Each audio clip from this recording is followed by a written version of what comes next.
Segunda carta de Paulo aos Coríntios, capítulo 1. Eu, Paulo, apóstolo de Cristo Jesus pela vontade de Deus, escrevo junto com o nosso irmão Timóteo esta carta à Igreja de Deus, que está na cidade de Corinto, e também a todo o povo de Deus espalhado por toda a província da Acaia. Que a graça e a paz de Deus, o nosso Pai, e do Senhor Jesus Cristo estejam com vocês.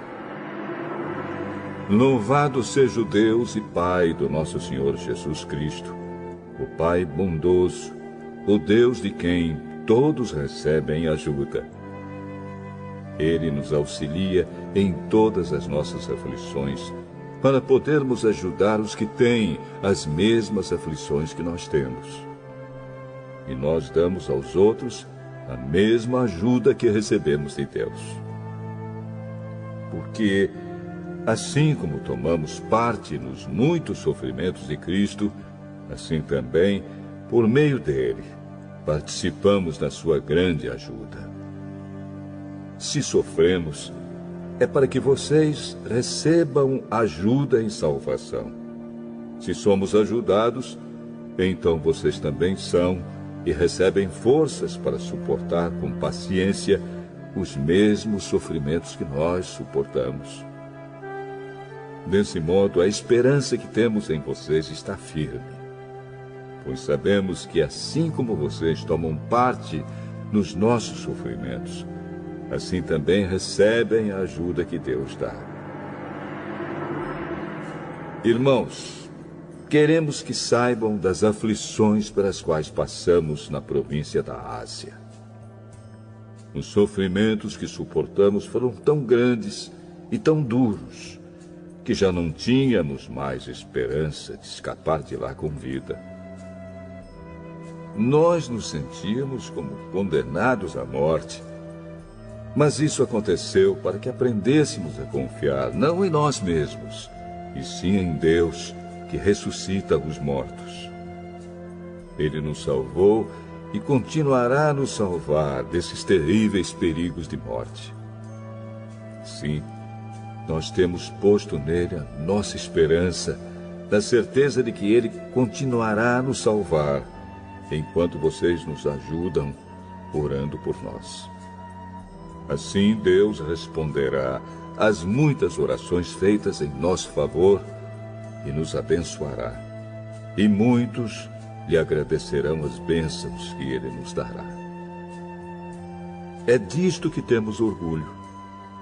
A nossa consciência nos afirma que a nossa maneira de viver no mundo, e especialmente em relação a vocês, tem sido dirigida pela franqueza e sinceridade que Deus nos dá, e também pelo poder da sua graça, e não pela sabedoria humana. Pois escrevemos a vocês somente o que vocês podem ler e entender. Agora vocês nos entendem só em parte, mas espero que cheguem a nos compreender completamente, para que no dia do nosso Senhor Jesus, vocês tenham orgulho de nós, como nós temos de vocês. Eu estava tão certo de tudo isso, que no início fiz planos para ir visitar vocês, a fim de que vocês pudessem ser abençoados mais uma vez. De fato, eu estava pensando em visitá-los na minha ida para a província da Macedônia e também na volta, a fim de conseguir ajuda para minha viagem à Judéia. Será que fui irresponsável quando resolvi fazer isso? Será que ao fazer os meus planos, penso somente nos meus próprios interesses e por isso digo sim, sim e não, não, ao mesmo tempo? Em nome de Deus, que é verdadeiro, o que prometi a vocês não foi um sim e um não ao mesmo tempo. Pois Jesus Cristo, Filho de Deus, que foi anunciado entre vocês por Silas, por Timóteo e por mim mesmo, não é sim e não ao mesmo tempo. Pelo contrário, Ele é o sim de Deus, porque é o sim de todas as promessas de Deus.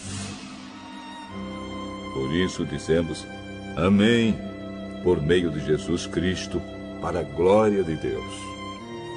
Pois é o próprio Deus que nos dá, a nós e a vocês, a certeza de que estamos unidos com Cristo. E foi Deus quem nos separou para si mesmo. Como dono, Ele pôs a sua marca em nós e colocou no nosso coração o Espírito Santo, que é a garantia das coisas que Ele guarda para nós. Eu chamo Deus como minha testemunha. Ele conhece o meu coração. A fim de evitar aborrecimentos para vocês, resolvi não ir até Corinto. Não estamos querendo mandar na sua fé, pois vocês estão firmes na fé. Pelo contrário, queremos trabalhar com vocês para que vocês sejam mais felizes ainda. Segunda carta aos Coríntios, capítulo 2. Portanto, para não entristecê-los de novo, eu resolvi não ir ver vocês. Pois, se eu entristeço vocês, então quem vai me alegrar? Somente vocês a quem tenho entristecido. Foi por isso que escrevi aquela carta. O motivo foi que eu não queria ir e ser entristecido pelas próprias pessoas que deveriam me alegrar. Pois eu tenho a certeza de que, quando estou feliz, vocês todos também estão. Eu escrevi aquela carta muito preocupado e triste, e derramando muitas lágrimas. Porém, não escrevi para fazer com que vocês ficassem tristes, mas para que soubessem do grande amor que tenho por todos vocês. O segundo livro dos Reis, capítulo 14. No segundo ano do reinado de Jeoás, filho de Jeocás, em Israel, Amazias, filho de Joás, se tornou rei de Judá. Quando isso aconteceu, Amazias tinha 25 anos. Ele governou 29 anos em Jerusalém. A mãe dele se chamava Jeoadã e era da cidade de Jerusalém. Amazias fez o que é agradável a Deus, o Senhor, porém não foi tão correto como seu antepassado, o rei Davi. Pelo contrário, fez aquilo que o seu pai Joás havia feito. Ele não derrubou os lugares pagãos de adoração, e o povo continuou a oferecer sacrifícios e a queimar incenso nesses lugares. Assim que se firmou no poder, Amazias mandou matar os oficiais que haviam assassinado seu pai, o rei. No entanto, não matou os filhos deles, mas seguiu o que o Senhor havia mandado na lei de Moisés. Os pais não serão mortos por causa de crimes cometidos pelos filhos, nem os filhos por causa de crimes cometidos pelos pais. Uma pessoa será morta somente como castigo pelo crime que ela mesma cometeu. No Vale do Sal, Amazias matou 10.000 soldados do país de Edom. Ele conquistou na guerra a cidade de Selá e pôs nela o nome de Jocteel, e assim é conhecida até hoje.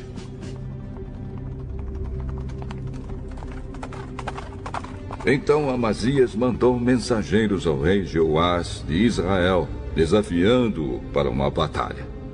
Mas o rei Jeoás respondeu assim: Uma vez, o espinheiro dos montes Líbanos mandou a seguinte mensagem para um cedro: Dê a sua filha em casamento para o meu filho.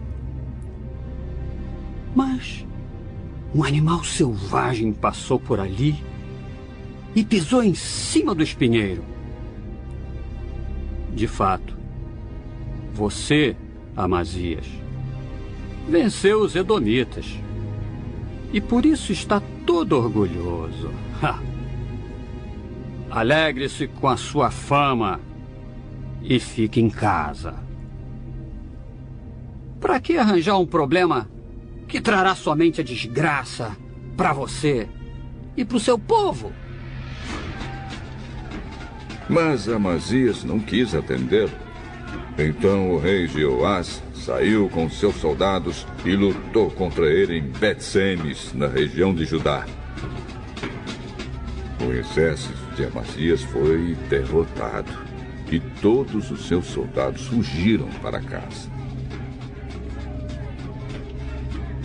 Jeoás prendeu Amazias em Bet-Semes, avançou para Jerusalém e derrubou as muralhas da cidade, desde o portão de Efraim até o portão da esquina, um trecho de mais ou menos 200 metros. Ele pegou toda a prata e todo o ouro que achou. Pegou todos os objetos do templo e todos os tesouros do palácio, e também levou reféns. E voltou para Samaria. Todas as outras coisas que Jeoás fez, e também a sua coragem na batalha contra o rei Amazias, de Judá, estão escritas na história dos reis de Israel. Jeoás morreu e foi sepultado nos túmulos dos reis, em Samaria. E o seu filho, Jeroboão II, ficou no lugar dele como rei. O rei Amazias de Judá viveu 15 anos depois da morte do rei de Israel, Jeoás, filho de Jeocás. Todas as outras coisas que Amazias fez estão escritas na história dos reis de Judá.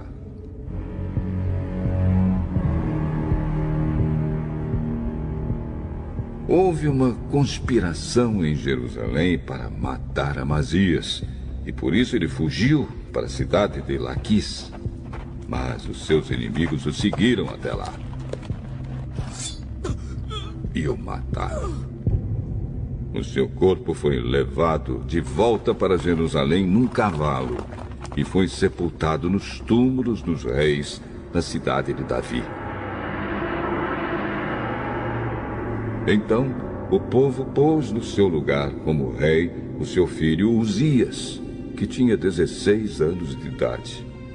Depois da morte do seu pai, Uzias reconquistou e construiu de novo a cidade de Elate.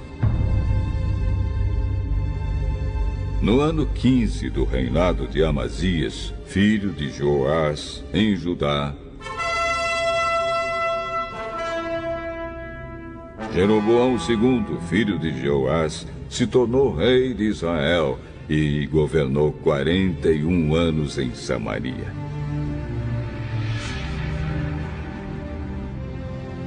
Jeroboão II fez coisas erradas que não agradam a Deus, o Senhor.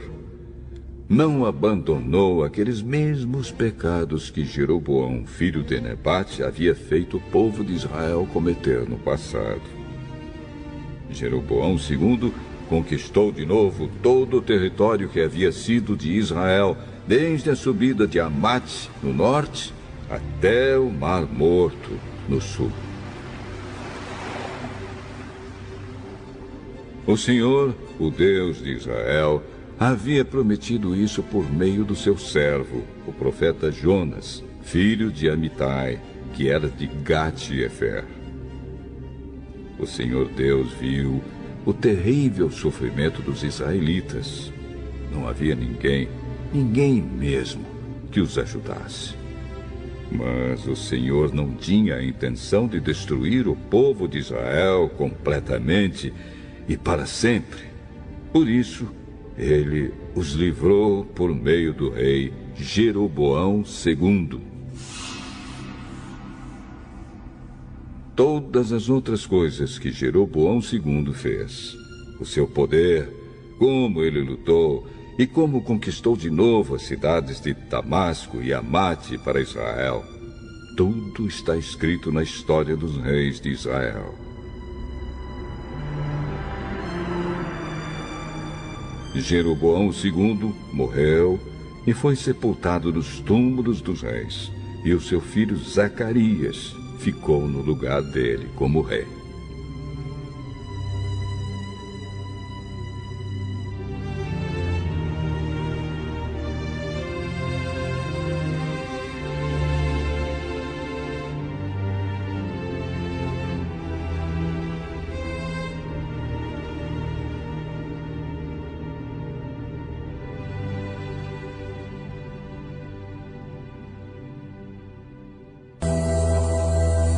Miqueias, capítulo 4.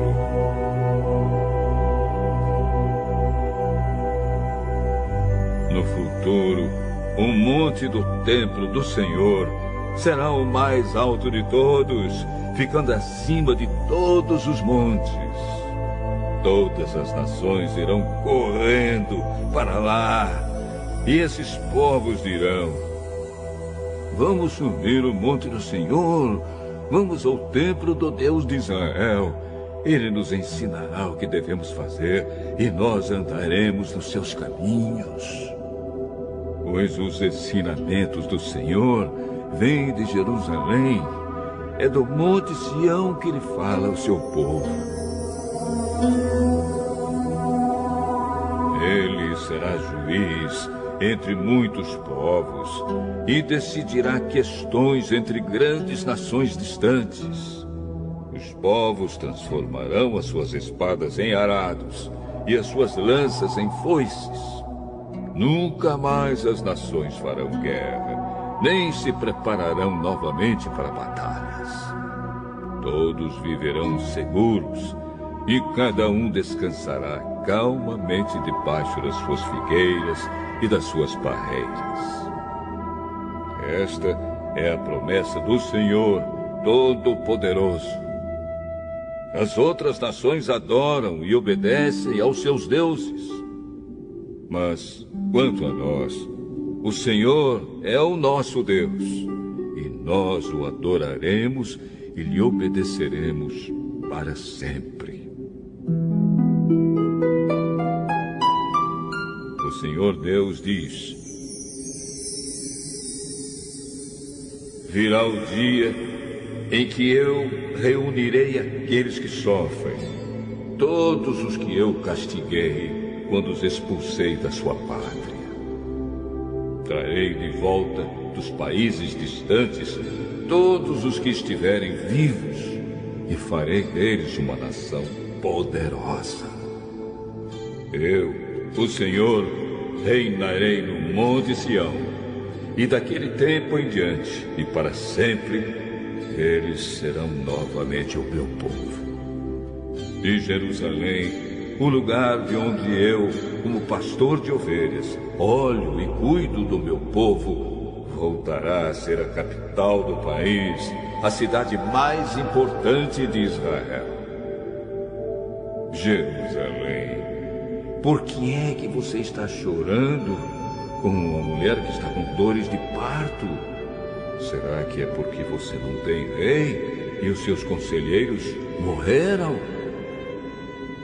Jerusalém, torça-se de dor e grite como uma mulher que está dando à luz, pois os seus moradores vão sair e morar nos campos e depois irão até a Babilônia. Mas o Senhor os salvará e os livrará do poder dos inimigos. Muitas nações se reuniram para atacar Jerusalém. Essa gente diz: Jerusalém deve ser destruída e profanada. Mas eles não sabem o que o Senhor está pensando e planejando. Não sabem que ele os reuniu para os castigar, como se ajuntam as espigas para pisá-las e separar o trigo da palha. O Senhor Deus diz: Povo de Jerusalém, levante-se e ataque os inimigos. Eu darei a vocês a força de um touro com chifres de ferro e cascos de bronze. Vocês destruirão muitos povos e oferecerão a mim, o Senhor do mundo inteiro, as riquezas que eles conquistaram pela força. Miqueias, capítulo 5. Povo de Jerusalém, prepare-se para se defender, pois as tropas inimigas estão cercando a cidade e querem matar o rei de Israel.